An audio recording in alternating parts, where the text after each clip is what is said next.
सदियों की गुलामी के पश्चात आज ही के दिन 15 अगस्त 1947 1947 को अपना देश आजाद हुआ। और आजाद क्या हुआ, हमने आजादी को लिया, छीना। किससे लिया? रूलर थे हमारे ब्रिटिश, उनसे हमने आजादी को लिया। और आज पूरा राष्ट्र अपना जो है आजादी का अमृत महोत्सव बना रहा है। तो इस उपलक्ष्य में, इस सुनहरे अवसर पर आप सभी को हार्दिक शुभकामनाएं और बधाई हो। देखिए, आजादी जो शब्द है ना, इतनी आसानी से नहीं मिलती। हम सैकड़ों साल गुलाम रहे हैं। सैकड़ों साल गुलाम किसके रहे? इस देश पर काफी ज्यादा बाहरी अतिक्रमण हुआ है। इस देश में आक्रमण के लिए ह्यून है, ग्रीक है, श्रीक है, फिरंगी है, अंग्रेज है, मुगल है, और सदियों हम गुलाम रहे। गुलाम रहने के पीछे हमारी एक मानसिकता भी थी। मानसिकता ये थी कि हमारा लेक ऑफ नॉलेज जो था, कम था। उसके बाद हम खंडित थे, वर्णों में खंडित थे, जिसके कारण सदियों हम गुलाम रहे। 1756 के आसपास जब अंग्रेज आए तो उस समय हमारे देश की आबादी कितनी थी? 18 करोड़ आबादी थी। और मुट्ठी भर अंग्रेज आए, मुट्ठी भर अंग्रेज आए और 200 साल राज किया। हमने उस लड़ाई में आजादी लेने के लिए लाखों लोगों ने अपने प्राणों की आहुतियां चढ़ाई। लाखों लोग बेघर हुए, अतीम हुए, करोड़ों बर्बाद हो गए इस आजादी के चक्कर में। तो आजादी इतनी आसानी से नहीं मिलती।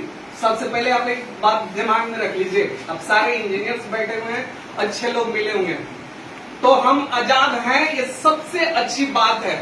अब आजादी हमें इस बात की चाहिए, अब हमें फाइनेंशियल इंडिपेंडेंस चाहिए,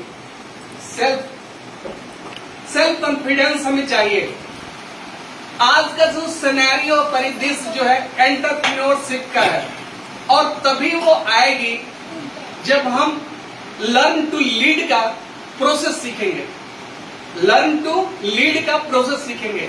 इस लक्ष्य एकेडमी का यही पर्पस है, और आप लोग को गैदरिंग करने का भी यही पर्पस है। अब मेरा खड़ा होने का यही पर्पस है कि हम अपने एरिया में, फील्ड में, क्षेत्र में ऐसा बने, ऐसा एक्सपर्टीज बने कि कोई हमें रोक ना सके।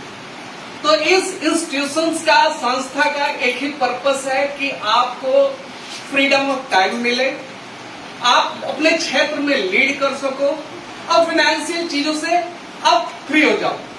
नहीं तो जीवन भर आप काम करते करते कमत करवा लो, ये हमारा संकल्प नहीं है, संस्था का भी संकल्प नहीं है। देश जिस तरह रफ्तार से बढ़ रहा है, तेजी से बढ़ रहा है, उस रफ्तार में हमें शामिल होना है, हमें अपना योगदान देना है।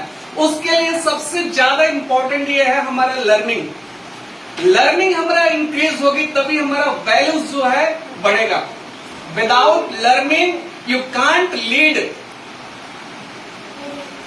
Without learning you can't do anything in your life. तो so must important one thing is that कि education change the world and change your life and change your society and change your nation. तो you have to focus on learning. If you get good learning, then your future will be bright. आपका भविष्य bright होगा, और आपका जैसे भविष्य bright होगा, आपकी आने वाली जनरेशन, पीढ़ियों का भी भविष्य बदल जाएगा। तो आपके कंधों पर आपकी आने पीढ़ियों की जिम्मेदारी है।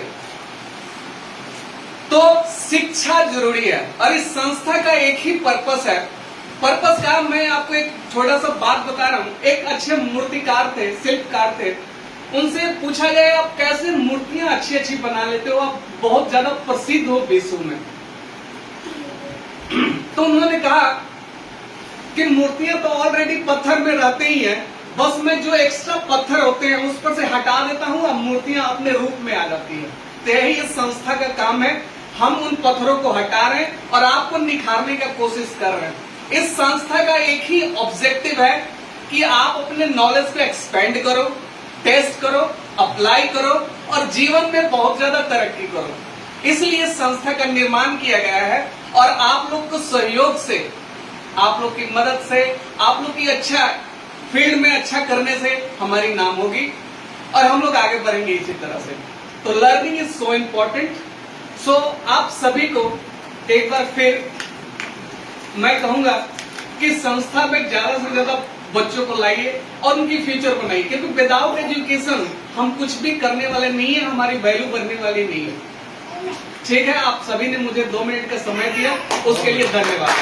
जय हिंद, भारत माता की जय, वंदे मातरम।